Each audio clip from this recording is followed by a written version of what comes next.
Welcome to Conversations. I'm Suresh Kochatal. It has been in the works for over 3 years, and finally it has been firmed in May this year, and now it's official. I'm talking about the British-India Free Trade Agreement that was signed on last Thursday during a visit by the Indian Prime Minister Shri Narendra Modi to Britain. The deal essentially signs off a big part of the cut in tariffs on goods from textiles to whiskey to cars and allow more market access for businesses both ways. In fact, the talks on this trade pact were concluded in May after 3 years of stop and start negotiations, with both sides hastening the efforts to clinch the deal in a way that would actually prompt a tariff turmoil after President Trump started his threats. We should understand how these things work.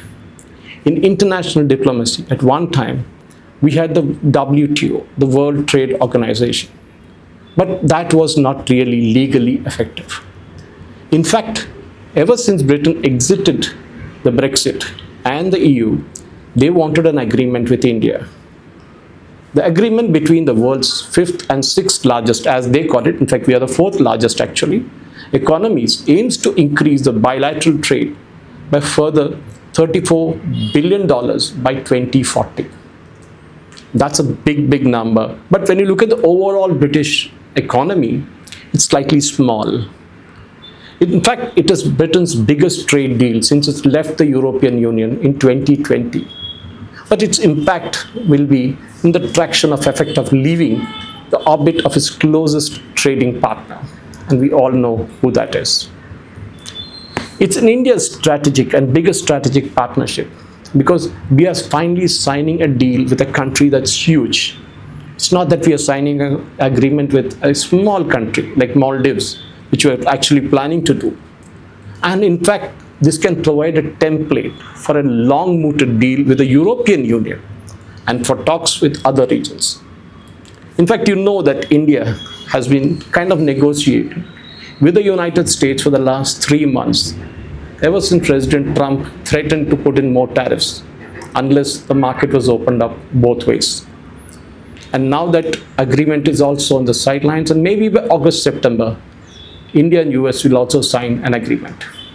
In this case, both the sides hail the historic deal which will take effect following a ratification process, all likely within a year, after which firms such as the distiller Diageo opens up its stamp and car makers including BMW, Nissan, Aston Martin and the Tata-owned Jaguar Land Rover could benefit from lower duties in India. In fact, the question that is often asked, what happens to the Scotch whisky? Well, I'll come to that in a little while because it's not a time to say cheers entirely, but you can actually say it. In fact, British Prime Minister was very clear that the deal is big in a global era of trade, as I indicated before.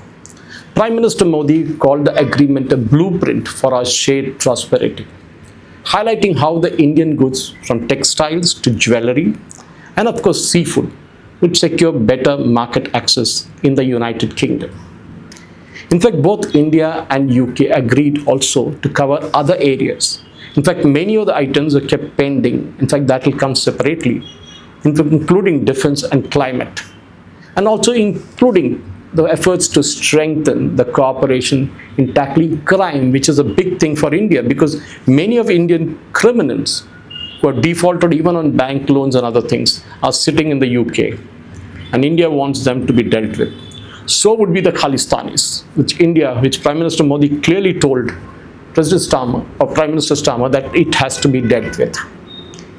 This trade deal came about quickly after the Britain's new Labour government restarted negotiations in February this year. This free trade agreement also ensures reductions on 90% of UK's exports to India. India will remove or even reduce tariffs on 90% of the tariff lines, including amounting to about 92% of UK's goods exports into India by 2022, which has already happened, but it will be more than that by 2025, with 85% becoming completely duty-free within 10 years. So effectively, by say 2035, we would have most of the items out of the window, and that is including the Scotch whisky, which I spoke about earlier, which has now dropped from 75% to 75% from 150%. So you can say cheers, and that has happened immediately. So you can imagine there will be huge reduction in the Scotch whisky that flows in from UK into India. In fact, tariffs on drinks such as brandy and rum have also been reduced. In fact, it will be cut to about 110% initially, and it will settle down somewhere around 75% later. On cars, let us come to cars. India will cut its duties to 10% within 5 years, from the current levels of up to 110%. So cars will be a big thing, 10% from 110%. So British cars will be available in India at just 10% over what it's available in the UK. Of course, there will be a transportation cost and other things that will come into play, but imagine you could see Jaguar Land Rovers, which are already made in India, but you can see a lot more cars come into India from Britain. In return, Indian manufacturers will gain access to British market for electric and hybrid vehicles, and also under a quota system. And this is very, very important for Indian car manufacturers, because suddenly UK opens up, and tomorrow if you sign a deal with EU opens up. There are, of course, questions about safety standards, which many Indian car manufacturers will have to come up with to cover the European standards or even the British standards. In fact, under the current deal, 99% of India's exports to Britain will benefit from zero duties, including textiles, as I told you earlier, and Britain will have reductions up to 90% of its tariff lines. The average tariff of UK firms actually face a drop to 3% from 15%. But the projected boost to the British economic output of 4.8 billion pounds a year by 2040 is very small compared to, say, Britain's actual gross domestic product, which is in the range of 2.6 trillion pounds in 2024. So there's a lot of things to be made up to increase the deal sizes. For India, of course, the deal really provides duty-free access to nearly all of Indian exports. Huge amount of it, which is why we kind of went ahead with the UK first, because we have been telling President Trump, look, we can do this deal with you, and if you put access, if you provide kind of steps that will discourage exports to UK or US. Here we are with UK, we have done the deal, and if you stop it to US, we'll go to UK, we'll go to EU and other countries. We don't need to come to US, and that is going to be a major advantage for India. In fact, major things like, for example, even what India exports to US includes textile, leather, footwear, gems and jewelry, toys, marine products, engineering products. This is something similar to what India also sells to the UK, including auto parts and, of course, organic chemicals.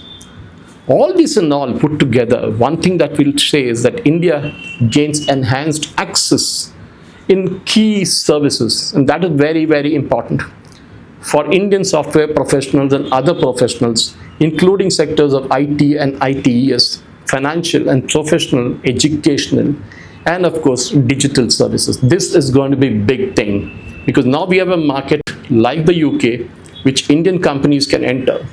In fact, the deal covers around 36 service subsectors under contractual service suppliers and around 16 Indian independent professional categories.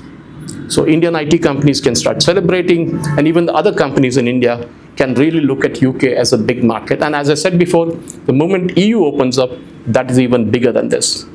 In fact, Indian professionals working temporarily in the UK and their employers will be kind of exempt from the UK national insurance contributions for up to 3 years via the new double contribution convention. In fact, this has been a major sticking point, because you have to pay huge amounts of money as insurance, and suddenly that is kind of done away with. There is more to all this, but definitely we will look it up that in a separate video, which I'll take it up in a few days from now. We will look at sector by sector and see where and what and how the businesses can shape up. Thank you for watching. Jai Hind.